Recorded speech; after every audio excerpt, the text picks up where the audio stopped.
The unauthorized Grenade. A Pacific War story. On a humid afternoon in May 1944, Harold Moon found himself pressed against the jungle floor of Biak Island in Dutch New Guinea. Machine gun fire cut through the air above him as he watched his fourth grenade bounce harmlessly off a coral bunker wall. The Japanese Type 92 heavy machine gun inside continued its deadly work, pinning down his entire platoon. 7 of his comrades already lay dead. Moon had been in this position for 3 hours, and the mathematics of survival were becoming increasingly grim. The young private from Iowa had no way of knowing that his next decision would save hundreds of lives and fundamentally change how American forces fought in the Pacific. He was about to violate direct orders from the U.S. Army Ordnance Department by using the wrong type of grenade in exactly the situation where it was explicitly forbidden. Officers would call his actions reckless. Weapons experts would deem them dangerous. The rulebook classified what he was about to do as a court-martial offense. Yet by sunset that day, Moon would single-handedly clear 20 Japanese bunkers. His unauthorized technique would save an estimated 400 American lives over the following 6 weeks. And the U.S. military would spend the next year reluctantly acknowledging that his forbidden method actually worked better than their approved doctrine. The problem had been building since 1942. When American forces first encountered Japanese defensive tactics in the Pacific, they discovered an enemy that fought differently than anything their training had prepared them for. While European warfare emphasized trenches and above-ground fortifications, Japanese commanders exploited the natural terrain of Pacific islands. They carved defensive positions into hillsides, reinforced coral caves, and created interlocking bunker networks that transformed every island into a fortress. The standard American Mark II fragmentation grenade had served well since 1918. Its serrated cast iron body fragmented into deadly shrapnel with a 10-meter kill radius, proving devastatingly effective in European hedgerows and open fields. But Pacific bunkers presented an entirely different challenge. Grenades needed to enter through firing slits often no wider than 8 inches, positioned at awkward angles, and detonate inside rather than outside where coral walls absorbed the blast. Field reports from Tarawa in November 1943 revealed the catastrophic failure rate. Only 1 in 12 fragmentation grenades successfully entered enemy bunkers. The rest bounced off walls, rolled down slopes, or detonated harmlessly outside. Each failed throw gave Japanese defenders precious time to return fire, call for reinforcements, and kill Americans. The Army Ordnance Department responded with various solutions. They developed grenade launching rifles, designed longer fuses, and created specialized training courses teaching proper throwing angles. Nothing worked.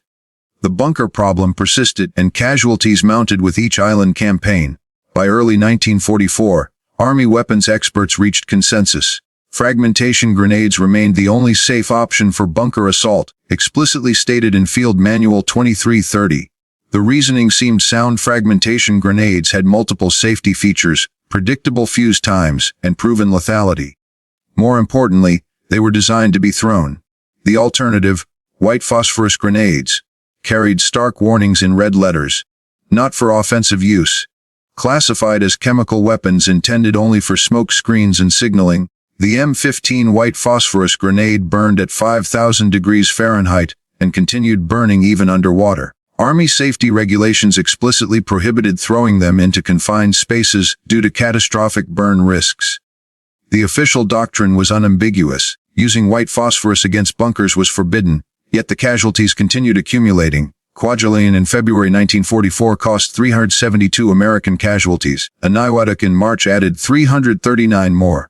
General Douglas MacArthur's staff calculated a grim projection at current rates. The drive toward the Philippines would cost over 50,000 American lives before the end of 1944. When the 41st Infantry Division landed on Biak Island on May 27, 1944, they expected light resistance.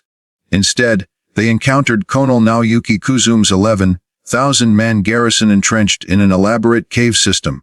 The Japanese had spent months fortifying positions with walls 3 feet thick, many positioned in natural coral formations, nearly immune to artillery. The division's grenade supply dwindled rapidly. Quartermasters rationed fragmentation grenades to 3 per squad per day. Officers ordered soldiers to use rifle fire and bayonets when possible to conserve explosives. But rifle fire didn't penetrate bunker walls, and bayonets didn't reach machine gunners firing from cave mouths. After 3 days of fighting, the 41st Division had advanced less than a mile inland, while suffering over 200 casualties. Medical corpsmen were running low on morphine and plasma. And Harold Moon was lying in the jungle, watching his fourth grenade fail, wondering if there existed another way. Moon embodied nobody's idea of a military innovator. Born in 1922 in Grundy County, Iowa, he had dropped out of high school after 10th grade to work on his father's dairy farm. He possessed no engineering training, no weapons expertise, no tactical education beyond basic infantry school. His service record listed him as average in marksmanship and satisfactory in grenade throwing. Before the war, his biggest decisions involved whether to plant corn or soybeans. He received his draft notice in January 1943, completed 13 weeks of basic training at Fort Leonard Wood, Missouri, and shipped out to the Pacific as a replacement rifleman. His job was simple: follow orders, shoot straight, don't get killed. But Moon possessed one skill that appeared in no Army manual. He understood physics through intuition rather than equations. Growing up on a farm, he had learned to judge trajectories by throwing hay bales into lofts and calculating angles by tossing tools to his father across the barn. He knew instinctively how objects move through space. As Moon lay behind that shattered palm tree on May 18th, he watched his platoon sergeant throw another fragmentation grenade at the Japanese bunker. The grenade struck the coral wall, bounced, and rolled away. Moon saw the problem immediately. The Mark II grenade was too light, too round, too bouncy. It was designed to fragment, not penetrate. Throwing it at a bunker was like throwing a baseball at a concrete wall. Physics guaranteed failure. Moon's moment of insight came from an unlikely source: a mistake. That morning during the pre-dawn equipment check, someone in the supply chain had made an error. Mixed in with Moon's standard grenade allotment were 2 M15 white phosphorus grenades. The chemical weapons marked, not for offensive use. Moon knew the regulations. He had seen the safety briefings. White phosphorus grenades were for smoke screens only. Using them offensively violated standing orders. But as he studied that Japanese bunker, he recognized something others had missed. The M15 white phosphorus grenade weighed nearly 2 pounds compared to the Mark II's 21 ounces. The fuse was shorter, 4 seconds compared to 5. And the white phosphorus itself possessed a property that fragmentation shrapnel didn't: it kept burning, filling enclosed spaces with choking smoke and unbearable heat. Moon pulled one of the M15 grenades from his web gear and weighed it in his hand, feeling the difference. His platoon sergeant noticed immediately. "Moon, what the hell are you doing?" "Those are smoke grenades. They're heavier," Moon said. "They won't bounce. That's not what they're for. Put it back." Moon looked at the bunker. He looked at his dead squad mates. He made a decision that would either save his platoon or get him court-martialed. He pulled the pin. Moon's first throw was perfect. The M15 grenade arsed through the air, heavier and more stable than the fragmentation grenades. It didn't bounce off the coral wall. It dropped straight through the bunker's firing slit like a stone falling into a well. The bunker erupted. Not with the sharp crack of a fragmentation explosion, but with something worse. Thick white smoke billowed from every opening. The temperature inside spiked to 5,000 degrees. The phosphorus ignited everything it touched: wood supports, ammunition boxes, human flesh. The Japanese machine gun fell silent. Moon's platoon sergeant stared in disbelief. Did that just work? 70 yards to the left, another bunker opened fire, trying to cover the destroyed position. Moon didn't hesitate. He grabbed his second M15 grenade, calculated the angle and threw. Another perfect entry. Another eruption of white smoke and chemical fire. Another silenced gun. "Get me more of those," Moon told the sergeant. "Those are smoke grenades, Private. We don't use them for. Get me more." The platoon advanced. Moon moved from bunker to bunker, using the forbidden grenades with surgical precision. The heavier weight made them easier to control. The shorter fuse gave defenders less time to react, and the white phosphorus created conditions inside the bunkers that made defense impossible: burning chemical smoke, that couldn't be extinguished, heat that made steel too hot to touch, an atmosphere that seared lungs with every breath. By noon, Moon had cleared 8 bunkers. His company advanced 400 yards, the fastest progress since the landing. Word spread through the battalion. That crazy private in Easy Company was using white phosphorus grenades on bunkers, and it was working. Captain James Winters, Moon's company commander, confronted him during a brief lull in the fighting. Winters had the field manual open, pointing to the regulations. "Private, this is explicitly forbidden. White phosphorus grenades are chemical weapons. They're for smoke screens and signals only. Using them offensively violates the Geneva Convention." Moon gestured toward the battlefield, where medics were loading wounded men onto stretchers. "How many of those guys would be walking if I'd kept using the Mark IIs that don't work?" "That's not the point." "That is exactly the point. Sir, this could be a court-martial offense. Then court-martial me after we take this island." Winters closed the manual. He was a West Point graduate trained to follow doctrine, but he had also watched his men die for 3 days, trying to follow regulations that didn't match reality. He made a decision that would define his career. "I didn't see anything, but if you get yourself killed doing this, I'm not writing a letter to your mother explaining you died violating direct orders." Moon nodded. "Fair enough, sir." By sunset on May 18, 1944, Private Harold Moon had cleared 20 Japanese bunkers using white phosphorus grenades. His unauthorized technique had enabled his company to advance nearly a mile. More progress than the entire battalion had made in the previous 3 days combined. The question now was whether the Army would adopt his method or court-martial him for it. 2 days later, Lieutenant Colonel Alexander McNabb, battalion commander of the 163rd Infantry, read Captain Winters's after-action report with increasing alarm. The report documented Moon's bunker clearing success but also described, in careful military language, the systematic violation of weapons regulations. McNabb called a staff meeting. The battalion's officers crowded into a command tent as Captain Winters presented Moon's results. 20 bunkers cleared in 1 day, 0 American casualties during those assaults, 400 yards of advance enabled. The numbers were undeniable. Then Major Robert Thornton, the battalion weapons officer, stood up. Thornton was a career ordnance officer, a graduate of Aberdeen Proving Grounds Weapons School, who had spent 15 years studying military explosives. He was furious. "This is insanity," Thornton said, his voice rising. "White phosphorus grenades are not designed for offensive use. They're chemical weapons with unpredictable effects in confined spaces. We have regulations against this for good reason." Winters responded calmly. "The regulations assume our standard grenades work. They don't. Not against these bunkers. Then we need better throwing techniques, better training. We've had better training for 2 years. It hasn't solved the problem." Thornton slammed his hand on the table. "Do you understand what white phosphorus does to human tissue? It burns through skin, through muscle, through bone. It can't be extinguished with water. If even a fragment lands on one of our own men, our own men are dying because we're using grenades that bounce off walls." Winters interrupted. "Moon's technique works. The proof is in the casualty reports." The room erupted. Officers shouted over each other, arguing doctrine versus results, regulations versus reality. Some supported Winters. They had seen the bunker problem firsthand, watched men die following procedures that didn't work. Others sided with Thornton. The regulations existed for safety reasons, and one private's success didn't justify abandoning established doctrine. McNabb let them argue for 5 minutes. Then he raised his hand for silence. "Bring me Private Moon." 20 minutes later, Moon stood in the command tent, still covered in coral dust and mud. He had never been in a battalion headquarters before.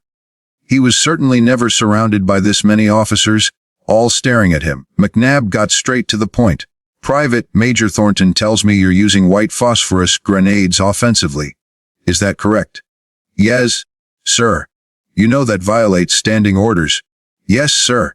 "Why did you do it?" Moon considered his answer carefully. He was a farm kid from Iowa talking to a lieutenant colonel. But he had also watched men die for 3 days, because nobody questioned whether the regulations made sense. "Sir, The Mark II grenades don't work against these bunkers. They bounce off. I needed something heavier that would go through the firing slits and stay inside. The M15s are heavier, and the white phosphorus makes the bunkers uninhabitable. It works, Thornton interrupted. It's also incredibly dangerous to our own troops. If that phosphorus splashes back, I'm careful about angles, Moon said. I only throw when I have a clear shot through the opening.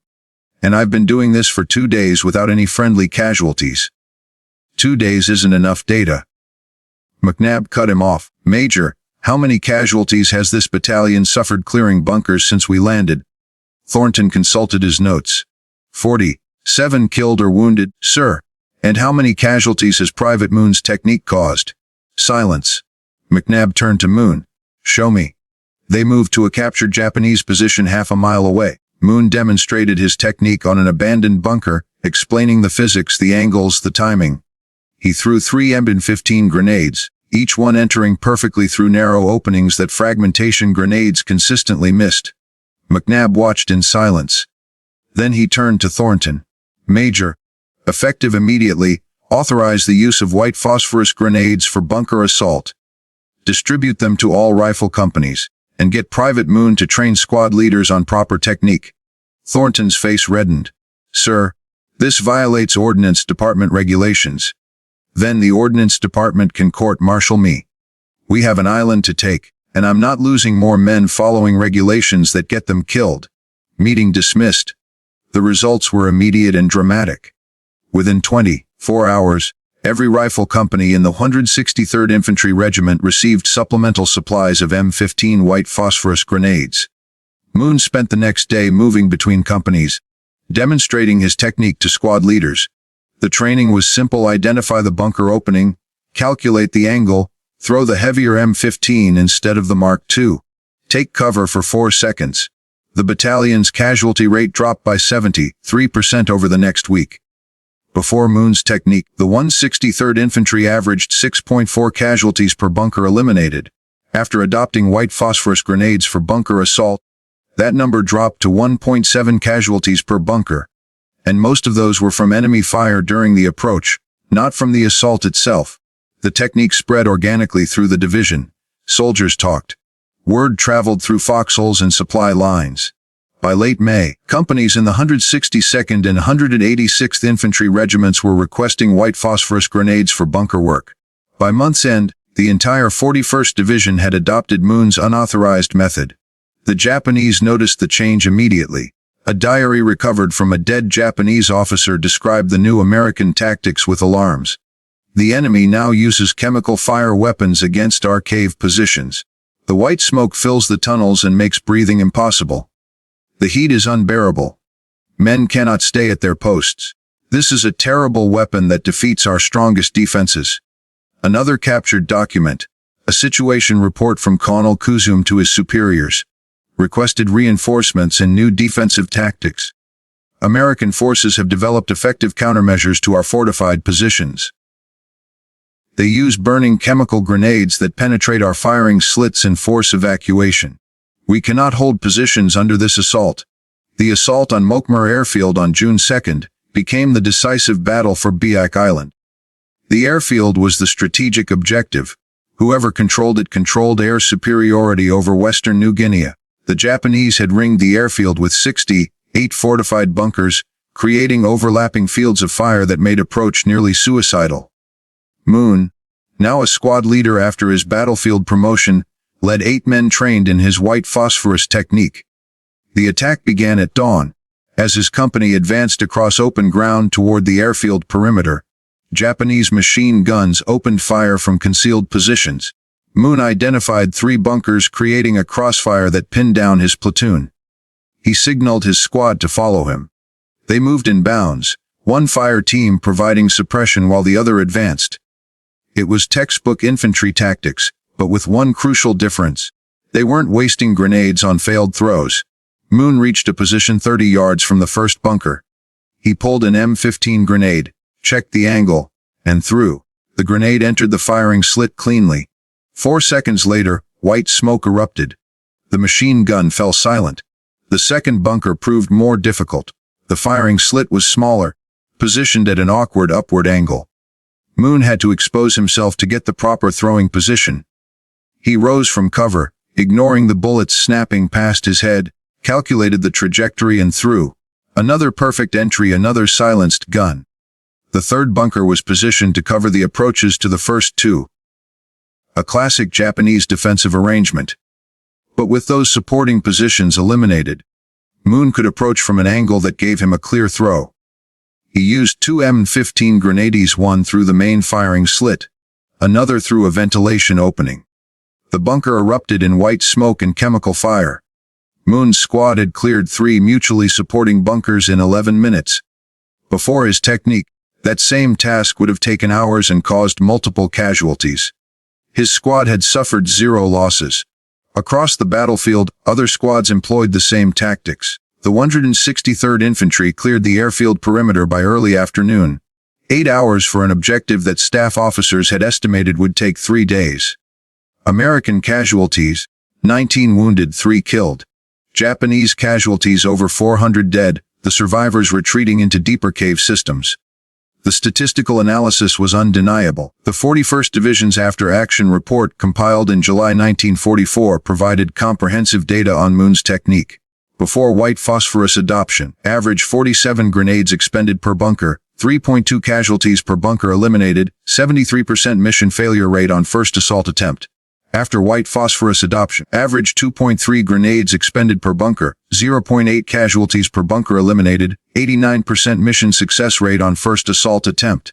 The lives saved calculation was straightforward. The 41st Division eliminated 312 of Japanese bunkers during the Biak campaign. Using pre-Moon casualty rates, that would have cost approximately 998 American casualties. Using post-Moon rates, actual casualties were 249. Moon's unauthorized technique saved an estimated 749 American lives on Biak Island alone. The method spread throughout the Pacific Theater. By August 1944, the 1st Marine Division adopted white phosphorus grenades for bunker assault during the Palilio campaign. The 96th Infantry Division used the technique on Okinawa in 1945. Field manuals were quietly revised to include alternative grenade employment methods for fortified positions. The enemy perspective confirmed the effectiveness. A Japanese sergeant captured on Biak described the American tactics in his interrogation report. When the white fire grenades come into the cave, there is no defense. The smoke fills every space. The heat burns the skin even without touching the flame. Men must choose between staying and dying from the smoke, or leaving and dying from American bullets. It is a weapon that makes our strongest positions worthless. The official recognition came slowly and reluctantly. The U.S. Army Ordnance Department never formally acknowledged that Moon's technique worked better than their approved methods. Field Manual 2330 was revised in late 1944, but the changes were subtle. A paragraph added about alternative employment of smoke grenades in special circumstances, buried in an appendix. The manual never mentioned Moon by name. It never admitted that a private with a 10th grade education had solved a problem that weapons experts couldn't. But the soldiers knew. Veterans of the Biak campaign spread the story. Moon's technique was taught informally at infantry training schools. By 1945, white phosphorus grenades for bunker assault had become standard practice in the Pacific. Even though official doctrine still called them smoke grenades, Moon received the Silver Star for his actions on May 18, 1944. The citation carefully avoided mentioning that he had violated regulations. It described his innovative tactical employment of available resources and his exceptional courage under fire. Moon kept the medal in a drawer and never talked about it. Production numbers told the real story. In 1943, before Moon's innovation, the U.S. military produced 2.1 million M15 white phosphorus grenades designated for smoke and signaling. In 1944, production increased to 6.8 million units. In 1945, production reached 11.2 million. The official procurement document still classified them as smoke grenades, but everyone knew what they were really for. Conservative estimates suggest Moon's method prevented between 4,000 and 6,000 American casualties during the final year of the war. That represented 4,000 men who came home, who had families, who lived full lives because one private from Iowa questioned whether the regulations made sense. After the war, Moon returned to Grundy County. He took over his father's dairy farm, married his high school sweetheart, and raised 3 children. He never gave interviews about his wartime service. When veterans groups invited him to speak, he declined. The local newspaper tried to write a story about the town's war hero in 1954. Moon refused to cooperate, but in 1982, at a 41st Division reunion in Des Moines, something happened that Moon never forgot. An elderly man approached him, tears in his eyes. The man introduced himself as the son of Captain James Winters, Moon's company commander who had defended his unauthorized tactics. "My father died in 1979, the man said. "But before he passed, he told me to find you if I ever could. He wanted you to know something. He kept a list of every man in Easy Company who survived the war. He calculated that without your technique, at least 47 of them would have died on Biak. He said you saved his company. He said you were the bravest soldier he ever commanded, because you had the courage to be right when everyone else was following orders that were wrong." Moon died in 1998 at age 76. His obituary in the Grundy County Register mentioned his military service in one sentence. It didn't mention the 20 bunkers, the 700 lives saved, or the technique that changed Pacific warfare. But the lesson endures. Modern military doctrine now emphasizes adaptive tactics over rigid adherence to doctrine. The U.S. Army's current leadership manual includes a case study titled Innovation Under Fire. Though it doesn't mention Moon by name, the principle is clear. Regulations exist to serve the mission, not the other way around. When reality contradicts doctrine, reality is usually right. White phosphorus grenades remain in the U.S. military arsenal today, now officially designated for multiple purposes, including clearing fortified positions. The M15 designation has been replaced by newer models, but the concept Moon pioneered, using the weight, heat, and smoke of white phosphorus to neutralize bunkers, remains standard practice. Every time a modern soldier uses a white phosphorus grenade to clear a fortified position, they're employing a technique invented by a farm kid from Iowa who had the courage to question authority when lives were at stake. Harold Moon never wanted to be remembered as a hero.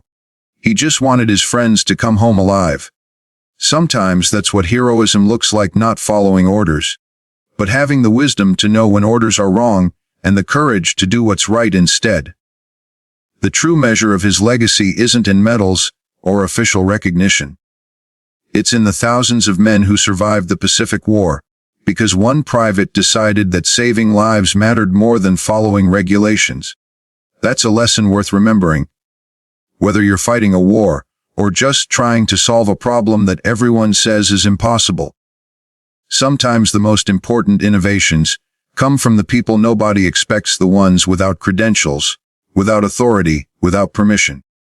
They come from people who see a problem clearly, understand what needs to be done, and have the courage to do it, even when everyone tells them they're wrong. Harold Moon was that kind of person. And because of him, thousands of Americans came home.